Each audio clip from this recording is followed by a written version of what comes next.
Que se passe-t-il lorsque la quête de l'immortalité, elle quitte les textes sacrés pour entrer dans les labos de la Silicon Valley? C'est une bonne question.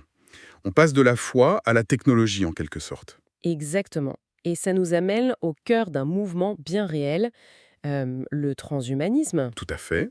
Aujourd'hui, on plonge justement là-dedans, mais on va prendre un angle assez inattendu. Oui, on va pas seulement parler de science. Non. Notre source, c'est un article vraiment passionnant du linguiste et sociologue Pierre Fraser.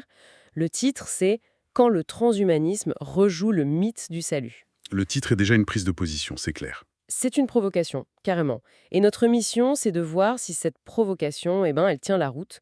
Est-ce qu'on peut vraiment trouver des échos religieux dans un discours qui se veut hyper rationnel, à la pointe de la science? Alors, c'est intéressant parce que de prime abord, la réponse, ça semble être non. On se dit que ça n'a rien à voir. Rien. Si on écoute les transhumanistes eux-mêmes, ils se présentent comme des rationalistes purs et durs, les héritiers des Lumières. Ils parlent de code, de silicium. Pas d'armes ou de salut? Exactement. Pour eux, les problèmes humains, c'est la maladie, la vieillesse, la mort.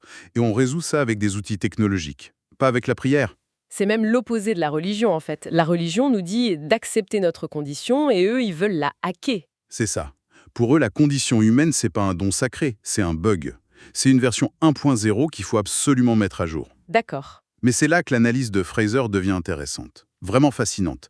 Il nous dit de gratter un peu la surface. Et qu'est-ce qu'on trouve? On trouve quelque chose de complètement contre-intuitif. Il suggère que ce projet hyper technologique est construit sur un squelette, une structure narrative très très ancienne.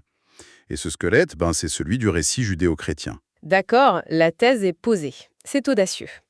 Mais pour que ce soit plus qu'une simple métaphore, il faut des preuves, des faits. Par où il commence, Fraser? Il commence par le terrain, par les faits, pas par les idées. Il regarde les alliances. Les alliances, oui. Oui, et il pointe un truc étonnant. Dès le début des années 2000, le discours transhumaniste trouve un écho très favorable dans certains cercles chrétiens. Ah bon? Oui, en particulier dans certaines branches du protestantisme américain. Ils y ont vu une sorte de concrétisation de leur idée, d'un paradis à construire ici, sur Terre. Ça, c'est déjà surprenant. On imaginerait plutôt une hostilité, une accusation de vouloir jouer à Dieu. Bien sûr, et cette hostilité existe. Mais pour comprendre le dialogue, il faut utiliser une distinction que Fraser reprend du théologien Philipp Hefner. C'est très éclairant. D'accord. Hefner dit qu'il y a deux transhumanismes. D'abord, le transhumanisme ostensible. C'est-à-dire? C'est celui qui fait les gros titres, les annonces spectaculaires, l'immortalité en 2045, le téléchargement de la conscience, la super-intelligence qui va tout résoudre. Le côté un peu Marvel, quasi magique, qui fait un peu rêver et un peu paniquer. Voilà, c'est très spéculatif. Mais il y a un deuxième courant, le transhumanisme discret. Et celui-là? Il est beaucoup plus pragmatique, plus proche de nous. Il pose des questions comme est-ce qu'on doit utiliser le génie génétique pour éliminer des maladies? Ou est-ce qu'un implant cérébral pour la mémoire, c'est une bonne chose? Des questions qui sont plus de la science-fiction, mais qui se posent déjà dans les comités d'éthique. Précisément. Et c'est ce transhumanisme-là qui a ouvert un vrai dialogue avec des théologiens, parce qu'il touche à des questions fondamentales sur la nature de l'humain. D'accord, je vois. Et ce dialogue, il n'est pas resté juste intellectuel. Fraser donne un exemple qui est juste incroyable. On écoute. Ça concerne l'Église de Jésus-Christ des Saints des Derniers Jours. L'Église mormone. Exactement. Et là, on n'est plus dans la discussion de salon. L'article nous apprend qu'ils n'ont pas juste approuvé des idées, ils ont créé leur propre variante transhumaniste. Attendez, une variante mormone du transhumanisme, qu'est-ce que ça veut dire ça? Ça veut dire qu'ils ont intégré des aspirations transhumanistes à leur propre théologie. Mais le détail le plus fou, Oui. c'est ce qui se passe en 2006. La World Transhumanist Association, l'organisation mère du mouvement, a officiellement accordé à la Mormon de Transhumanist Association le statut d'association religieuse affiliée. Pardon, mais il faut qu'on s'arrête une seconde là-dessus. C'est énorme. C'est énorme. Un mouvement qui se définit par son rationalisme s'affilie formellement avec une église. Comment c'est possible? Ça n'a aucun sens. C'est une contradiction béante. Et Fraser Tienne souligne que ça s'est fait très discrètement. D'un côté, le discours public qui rejette la religion. Et de l'autre, en coulisses, une alliance en bonne et due forme. Tout à fait. Ça prouve que le lien, ce n'est pas juste une interprétation de chercheurs, c'est un fait. C'est institutionnel. Le loup est dans la bergerie, ou la bergerie dans le laboratoire. Je ne sais plus. C'est un peu ça. Et pour Fraser, ses accointances avec la recherche, le capital risque et donc la religion, c'est pas anecdotique. Ça révèle quelque chose de plus profond. Ça révèle la vraie nature du mouvement. Il utilise le terme de dimension eschatologique. C'est-à-dire le discours sur la fin des temps. Exactement. Ça montre que le transhumanisme, c'est pas juste un projet technique. C'est un grand récit qui propose une nouvelle fin à l'histoire humaine. Un projet de salut. D'accord, donc le lien est institutionnel, c'est un fait, c'est déjà troublant. Mais là où ça devient vraiment fou, c'est quand Fraser analyse les mots qu'ils utilisent. Ah oui, On a l'impression d'ouvrir un dictionnaire de traduction entre la tech et la théologie. c'est exactement ça. Il décortique leur vocabulaire et il montre que, consciemment ou non, ils ont réactivé tout l'imaginaire judéo-chrétien. C'est du recyclage sémantique, en fait. Alors, donnez-moi un exemple. Le concept central, c'est la singularité technologique, ce moment où l'IA nous dépasserait complètement. Pour Fraser, la singularité, elle est présentée ni plus ni moins comme un être divin omniscient. Omniscient.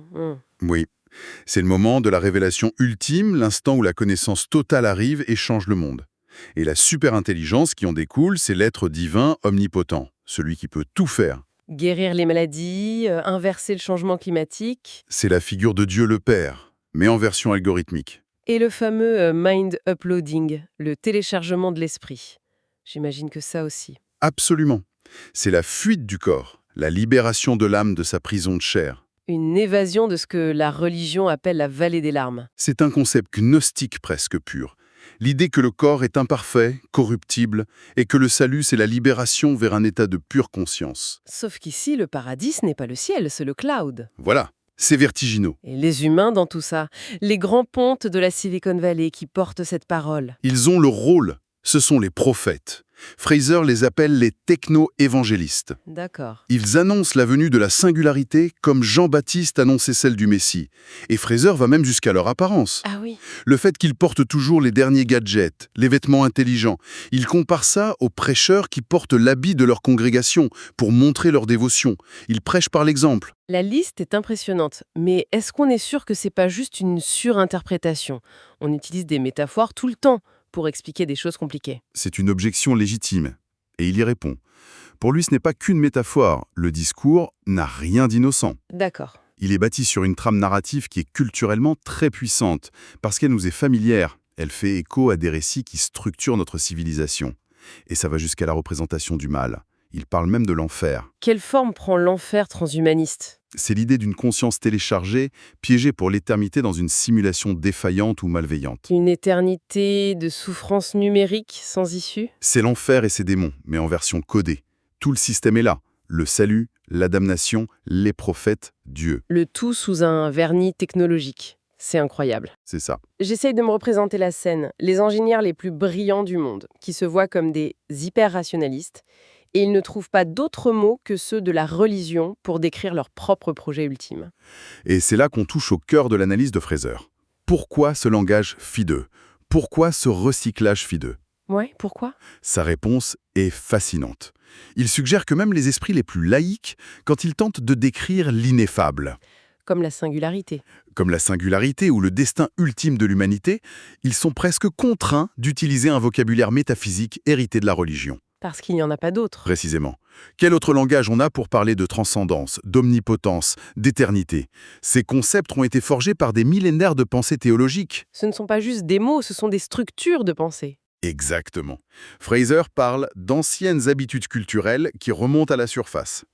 Pour imaginer comment interagir avec une intelligence radicalement autre, on va piocher instinctivement dans la seule boîte à outils conceptuelle qu'on a pour penser l'inconnaissable. Donc, loin d'être une rupture, le transhumanisme serait une sorte d'héritier inconscient de la pensée judéo-chrétienne.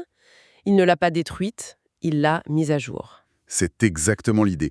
Et Fraser le formule de manière très percutante. Il écrit, et je pense que ça vaut le coup de citer, que les logos de la pensée judéo-chrétienne nous permettent de concevoir une vision post-humaine avec la plus grande efficacité possible. En clair, ces vieux mots sont les outils les plus efficaces qu'on ait pour penser cet avenir. Ce ne sont pas de simples ornements, ce sont les outils de pensée les plus performants dont on dispose pour essayer de donner une forme, une structure à un avenir qui, sans eux, serait juste inconcevable. C'est un héritage qui façonne notre imagination, même quand on croit s'en être libéré. Même et surtout à ce moment-là. Si on résume, ce qu'on découvre avec cette analyse, c'est que le transhumanisme est bien plus complexe qu'il n'y paraît. Sous le discours de rupture, de science pure, il est en fait profondément imprégné d'imaginaire religieux. Tout à fait. On pensait parler d'une quête technologique, et on se rend compte qu'on est aussi face à une quête de sens, une nouvelle grande histoire qui rejoue les thèmes éternels du salut, de la transcendance. C'est une modernisation du plus vieux récit du monde. Et ça soulève une question importante, je trouve. Une pensée à laisser mûrir. Laquelle? Si on utilise les mots et les schémas du passé pour construire l'avenir, est-ce qu'on est vraiment en train d'innover? Ou est-ce qu'on se contente de mettre à jour d'anciennes prophéties? C'est un peu ça, en remplaçant juste le mot Dieu par le mot technologie. C'est une question vertigineuse. Si notre vocabulaire pour le futur est prisonnier du passé, qu'est-ce qu'on ne voit pas? Exactement. Et plus profondément encore, en s'appuyant sur ce récit du salut, qui est un récit de fuite, de perfection, quels aspects de notre condition humaine est-ce qu'on risque de vouloir effacer à tout prix? Notre fragilité, notre finitude? Oui, et même la souffrance. Ce sont des choses qu'on cherche légitimement à réduire, bien sûr, mais ce sont aussi des expériences qui donnent une grande partie de son sens, de sa profondeur, à notre existence. C'est un vrai paradoxe. Sauver de notre humanité, quel genre d'existence est-ce qu'on risque de se construire?